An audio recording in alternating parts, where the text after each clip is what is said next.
नमस्कार, आधा दिन पूरी खबर में आपका बहुत स्वागत है। मैं हूं आपके साथ नदीम अहमद। तो चलिए बुलेटिन की शुरुआत बड़ी खबर से करते हैं। अंबिकापुर से बड़ी खबर है। किसान सम्मेलन में शामिल हुए सीएम विष्णुदेव साय। 15 उन्नत किसानों को किया सम्मानित। सरगुजा जिले को 281.95 करोड़ के विकास कार्यों की सौगात। 51 विकास कार्यों का किया लोकार्पण, भूमि पूजन। तो बड़ी और अहम खबर आप तक पहुंचा रहे हैं अंबिकापुर से। किसान सम्मेलन में शामिल हुए मुख्यमंत्री विष्णुदेव साय। इस दौरान 15 उन्नत किसानों को मुख्यमंत्री ने सम्मानित किया है। सरगुजा जिले को 281.95 करोड़ का विकास कार्यों की सौगात मिली। 51 विकास कार्यों का लोकार्पण और भूमि पूजन किया है मुख्यमंत्री विष्णुदेव साय ने। तो इस वक्त की बड़ी और अहम खबर आप तक पहुंचा रहे हैं अंबिकापुर से।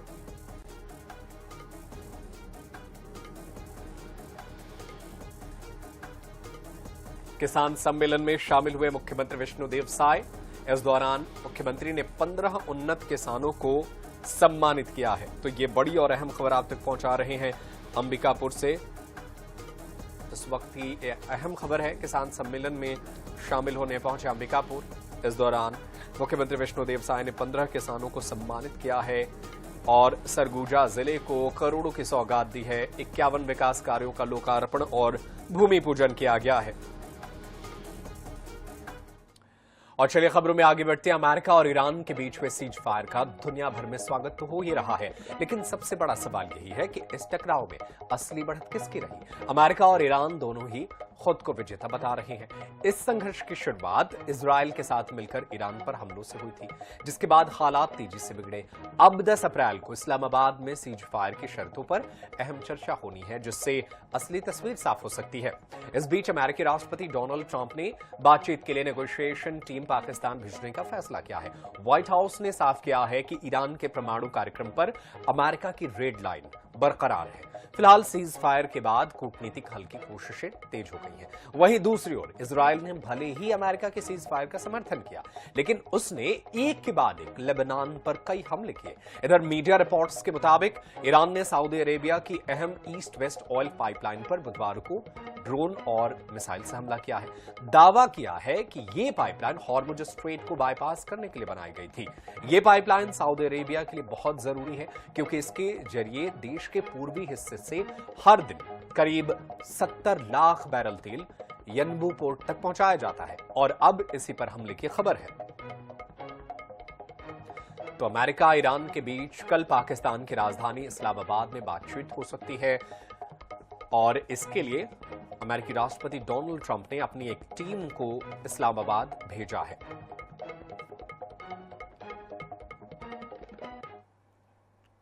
President Trump and the team determined the new modified plan was a workable basis on which to negotiate and to align it with our own 15-point proposal. The president's red lines, namely the end of Iranian enrichment in Iran, have not changed. And the idea that President Trump would ever accept an Iranian wish list as a deal is completely absurd. The president will only make a deal that serves in the best interests of the United States of America, and he as a negotiating team will focus on this effort over the next 2 weeks. प्रधानमंत्री नरेंद्र मोदी की अध्यक्षता में बुधवार को हुई cabinet की बैठक में नारी शक्ति वंदन अधिनियम में संशोधन का ड्राफ्ट बिल मंजूर कर दिया गया।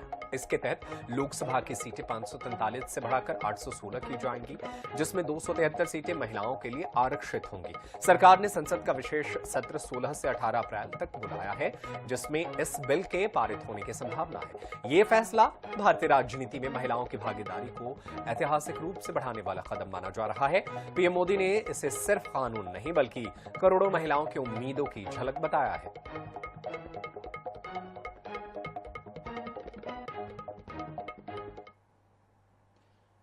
कि हमें विकसित भारत का लक्ष्य हासिल करना है, तो हमें हमारी मातृशक्ति को, हमारी नारी शक्ति को, उनके पूर्ण सामर्थ्य का राष्ट्र के विकास में जोड़ना ही होगा। हमने कुछ वर्ष पहले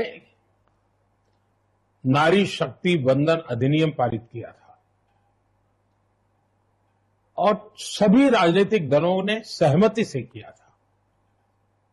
और सबकी इच्छा है कि 2029 में जब लोकसभा के चुनाव होंगे तब हमारे देश की नारी शक्ति को जनप्रतिनिधि के रूप में लोकसभा में, विधानसभाओं में 33% स्थान मिलना ही चाहिए।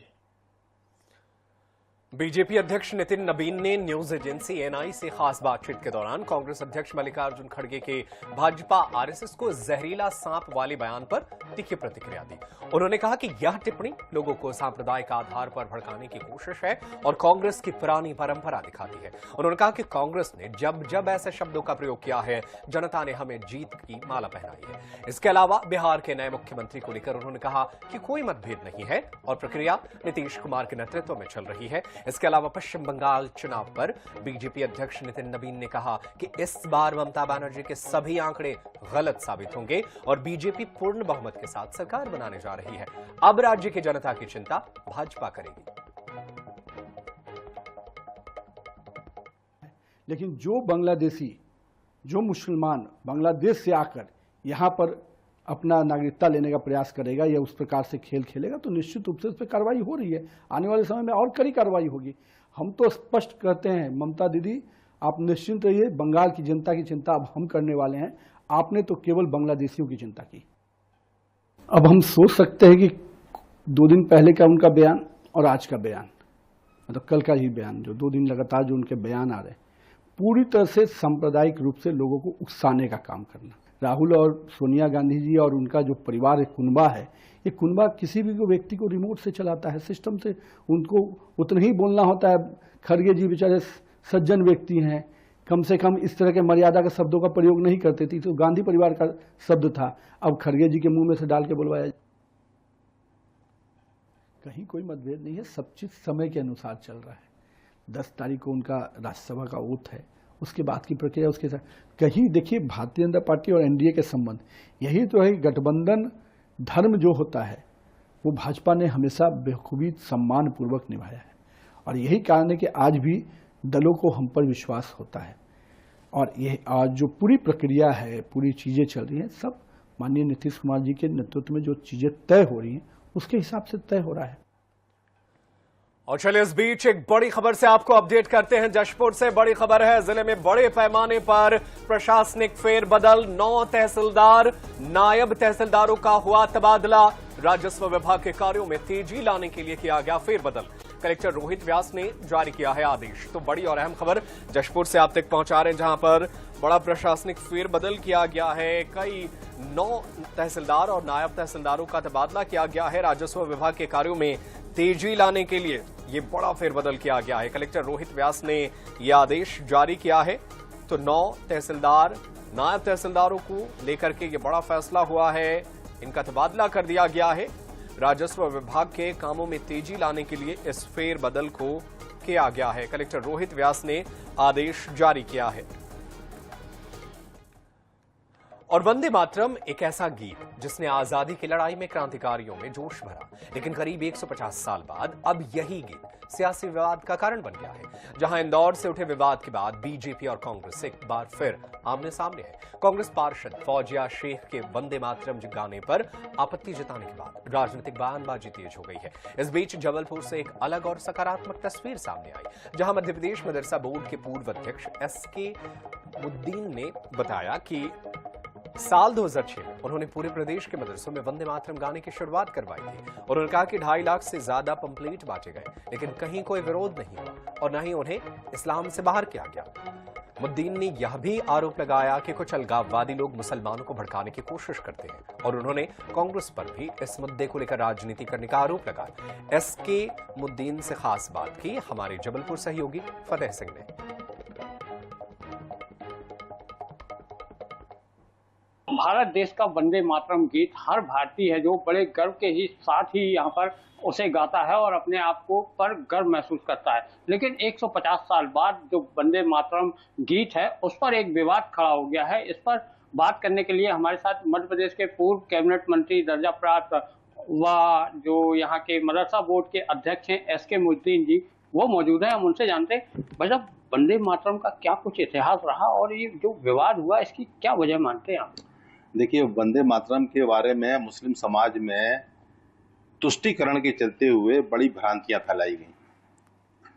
और जहां तक वंदे मातरम का सवाल है, वो हमारा राष्ट्रगीत है और ये आज से नहीं, आज़ादी के बाद से, आज़ादी के पहले ही वंदे मातरम बहुत गर्व के साथ गाया जाता था।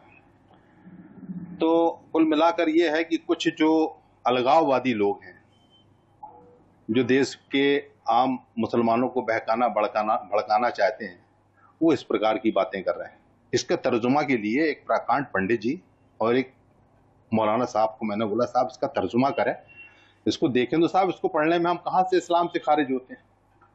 तो उन लोगों ने वंदे मातरम का तर्जुमा करके हमारे सामने ला के दिए। मैंने जब पढ़ा उसका तर्जुमा, मैंने बोला साहब इसमें तो इस मुल्क की खूबसूरती, पेड़ पौधे, पहाड़, पानी, फल फूल, इसकी तारीफ की गई है। आज आप देखें 10-12 साल के अंदर मुसलमानों की तरक्की के सारे आयाम खुले हुए हैं। कहीं कोई दंगा नहीं है, कहीं कोई फसाद नहीं है, 144 धारा भी नहीं है, कोई विवाद नहीं है। आराम से अपने जाओ, रोजी रोजगार कमाओ, खुद भी खाओ, बच्चों को पढ़ाओ लिखाओ और देश की सेवा में लगे रहो। बिल्कुल, ये थे एसके मुद्दीन जी और यहाँ पर इनका साफ तौर पर कहना है जो हमारे समाज के लोग हैं वो बिल्कुल किसी के बहकावे में ना आए और दिलो जान के साथ, बड़े शान के साथ जो वंदे मातरम गीत है वो यहाँ पर गाएं और देशभक्ति यहाँ पर करते रहें। जबलपुर से INS न्यूज के लिए फतेह सिंह।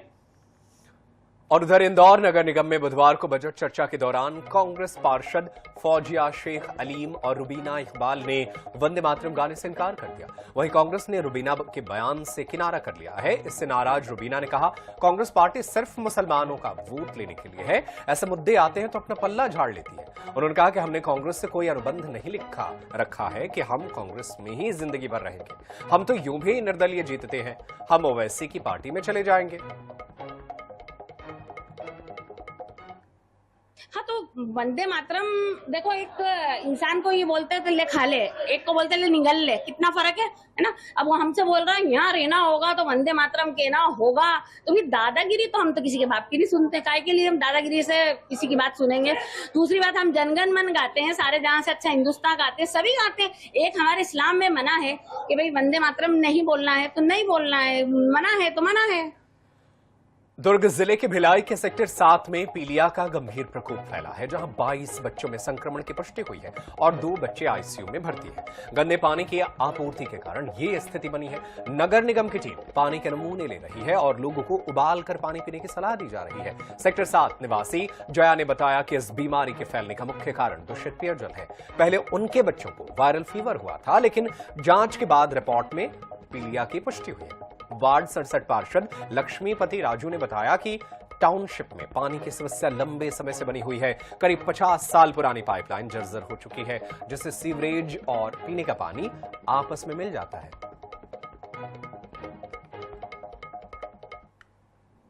बच्चे की तबीयत खराब है तो मैं इस वजह से थोड़ी सी लेट हो गई। तो तब क्या हो गया, तो उन्होंने कहा कि मैं बताइए कि मुझे मेरे बेटे का फीवर है करके। तो उन्होंने कहा कि आप तुरंत पहले इलाज करवाओ, टेस्ट करवाओ, क्योंकि हमारे यहाँ से बच्चे लोग बहुत सारे पीलिया के शिकार हुए हैं। मेरे ट्यूशन के बच्चे भी पीलिया के शिकार हुए। आप पहले जाके अपने बच्चे का इलाज करवा के आओ। तो मैं फिर वहाँ से छोड़ के मंदिर से फिर मैं गई, अपने बच्चे को इमेज में ले गई। इमेज में ले जाके वहाँ से ब्लड टेस्ट करवाई। वहाँ से फिर शाम को जब रिपोर्ट आया तो रिपोर्ट में पाया वो पॉजिटिव है। मेरे को पहले हमारी यहाँ की सभी बहनें आई थी परसों मेरे पास, बोले कि भैया ऐसी सी बात है, पानी खराब आ रहा, पीलिया पानी की समस्या तो चल ही चला लगातार। आप देख रहे हैं लगातार हम लोग किस चीज़ को लेकर, माननीय विधायक जी, हम लोग सब लेकर पानी को लेकर ये समस्या को चल ही चला लगातार, क्योंकि 50 वर्ष पुराना पाइपलाइन होने के कारण पूरे गंदे पानी आते हैं। सीवरेज का पानी और सादा पानी दोनों जुड़ के निकल के आता है, इसमें से इसी कारण पड़ रहे हैं। अभी सैंपलिंग लेके जा रहे हैं हम लोग यहाँ से, जो अपना वार्ड नंबर 67 है वहाँ से। अब जो जानकारी मिलेगी जब टेस्ट करके बताएंगे उसमें क्या निकला है क्या नहीं निकला है। क्या कुछ हटा क्षेत्र के मगरोन थाना क्षेत्र में एक 14 वर्षीय नाबालिग से दुष्कर्म का मामला सामने आया है। आरोप फतेहपुर के जनपद सदस्य 50 साल के कुंदन आदिवासी पर लगा है। मामला दर्ज होने के बाद आरोपी फरार हो गया। पुलिस तलाश कर रही है। यह घटना बुधवार को तब उजागर हुई जब नाबालिग के पीठ में दर्द हुआ। उसने अपने परिजनों को पूरी बात बताई, जिसके बाद परिजनों ने तत्काल मगरोन थाने में शिकायत दर्ज कराई। पुलिस ने जिला अस्पताल में पीड़िता का डॉक्टरी परीक्षण कराया। डॉक्टरों ने उसे बेहतर इलाज के लिए जबलपुर मेडिकल कॉलेज रेफर कर दिया है।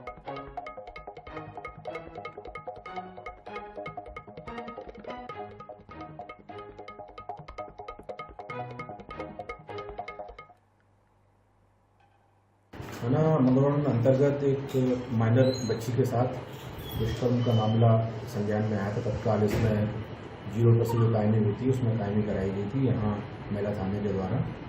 बच्ची को फर्दर जो उसका मेडिकल ट्रीटमेंट के लिए आगे उसको रेफर करवाया गया है और जो उसमें FIR असल नंबर पर FIR और आरोपी गिरफ्तारी के लिए तत्काल SDOP को थाना प्रभारी को टीम बनाकर गिरफ्तारी के लिए निर्देशित किया गया है। इसमें आगे की कार्रवाई गंभीरतापूर्वक और शीघ्र से करना।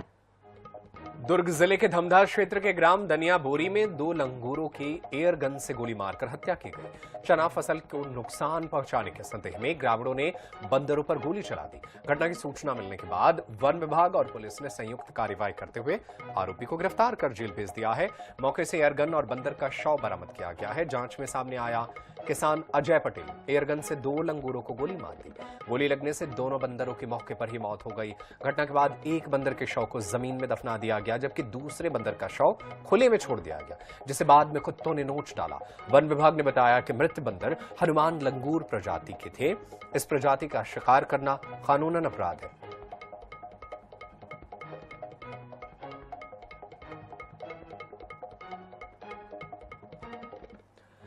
और खबर जबलपुर से है। जबलपुर में अवैध नशे के कारोबार के खिलाफ पुलिस का अभियान अब और तेज हो गया है, जहां देर रात गोरखपुर थाना पुलिस ने एक बड़ी कार्रवाई को अंजाम दिया। पुलिस ने गोरखपुर बाजार के कुम्हार मोहल्ले में कैलाश कुम्हार के घर पर अचानक छापा मारा, जहां हैरान करने वाली बात यह रही कि एक नाबालिग लड़के के जरिए लोगों को शराब परोसी जा रही थी। पुलिस ने जब घर की तलाशी ली तो मौके से घातक तलवारें भी बरामद हुई। इसके साथ ही अवैध देशी शराब का जखीरा भी पुलिस के हाथ लगा, जिसे तुरंत जब्त कर लिया गया। पुलिस ने आरोपी कैलाश कुम्हार को गिरफ्तार कर लिया है।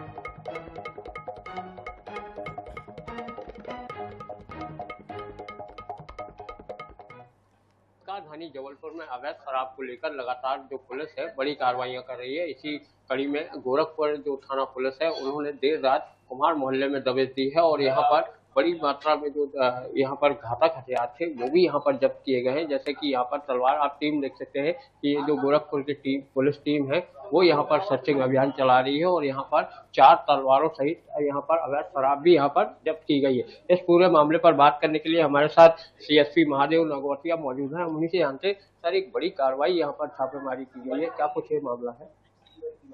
हमारे माननीय पुलिस अधीक्षक महोदय के निर्देशन में अवैध शस्त्र एवं अवैध शराब के विरुद्ध अभियान चलाया जा रहा है।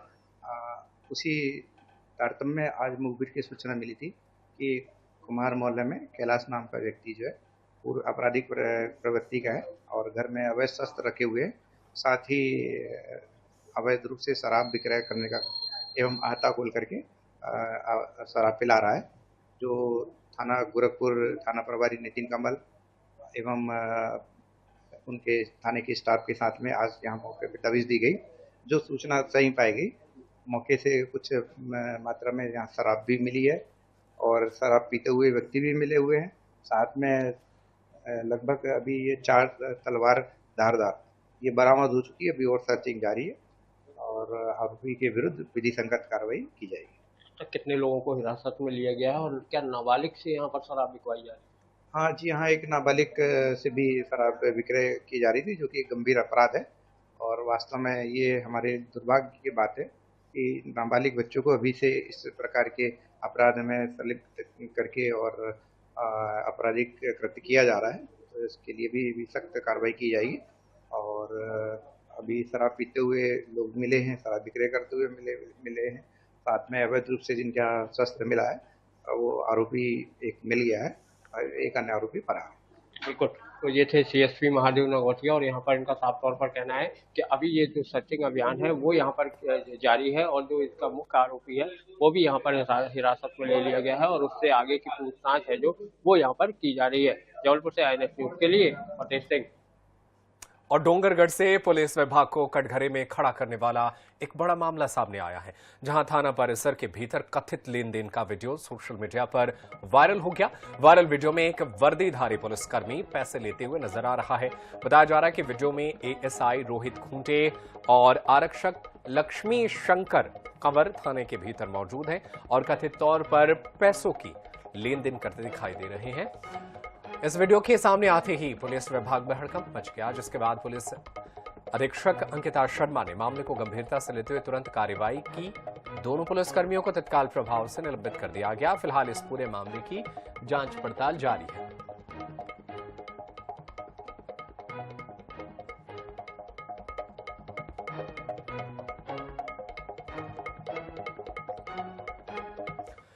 ग्वालियर में किसानों के मुद्दों को लेकर कांग्रेस ने कलेक्ट्रेट पर जोरदार प्रदर्शन किया, जहां बेमौसम बारिश और ओलावृष्टि से बर्बाद हुई फसलों के मुआवजे की मांग मुख्य मुद्दा रही। बड़ी संख्या में कांग्रेस कार्यकर्ता कलेक्ट्रेट गेट पर जुटे और राज्यपाल के नाम ज्ञापन सौंपते हुए प्रशासन पर लापरवाही का आरोप लगाया। प्रदर्शनकारियों का कहना है कि असमय बारिश और ओलावृष्टि से फसलें पूरी तरह चौपट हो गई हैं, लेकिन अब तक न तो सर्वे शुरू हुआ है और न ही मुआवजे को लेकर कोई ठोस कदम उठाया गया है। देखो, ऐसा है कि आज जो प्रदर्शन किया है किसानों के हक की लड़ाई के लिए किया गया है। यहाँ जो मध्य प्रदेश की भारतीय जनता पार्टी की सरकार है वो सरकार निरंकुश हो गई है, सत्ता के नशे में मदमस्त होकर काम कर रही है, न सुनने वाली है न समझने वाली है। किसानों की आवाज़ को दबाने का प्रयास कर रही है। किसान आंदोलन धरना प्रदर्शन करते हैं तो उन पर लाठी बरसाने का काम कर रही है। जहाँ एक हो किसानों की फसलों का वाजिब मूल्य नहीं मिल रहा, न खाद बिजली का प्रबंध सरकार कर पा रही है। ज्ञापन किसानों की समस्या के संबंध में है। एक तो ओलावृष्टि जो भी हुई है और दूसरा गेहूं उपार्जन के संबंध में है। तो जिला प्रशासन द्वारा पहले इस संबंध में कार्रवाई प्रारंभ की जा चुकी है। ओलावृष्टि के संबंध में सर्वे दल गठित हो चुका है। जहाँ जहाँ भी क्षति हुई है, नुकसान जहाँ जहाँ है और भुगतान की श्रेणी में वहाँ भुगतान की कार्रवाई, मुआवजा भुगतान की कार्रवाई की जाएगी। शासन के स्पष्ट निर्देश हैं। आज कलेक्ट्रेट पर जो ज्ञापन दिया गया, इससे पहले भी 3 दिन पहले आदरणीय केंद्रीय मंत्री ज्योतिराज सिंधिया जी को भी हमने ज्ञापन दिया, प्रभारी मंत्री तुलसी सिलावट जी को हमने ज्ञापन दिया और ज्ञापन के माध्यम से पूरी कांग्रेस हमारे साथ थी। और ज्ञापन के माध्यम से हमने कहा कि ये ग्वालियर ग्रामीण विधानसभा में ही नहीं, पूरे ग्रामीण में जो बेमौसम बारिश हुई है, ओलावृष्टि हुई है, उससे किसानों की फसल पूरी तरह चौपट हो चुकी है। किसान चाहे गर्मी हो, चाहे बरसात हो, चाहे सर्दी हो, धरती माता का सीना चीरकर फसल उगाने का काम करती है। और फिलहाल मेरे साथ इस बुलेटिन में इतना ही, लेकिन देश दुनिया की खबरें जारी है। आप देखते रहिए INS 24/7। धन्यवाद।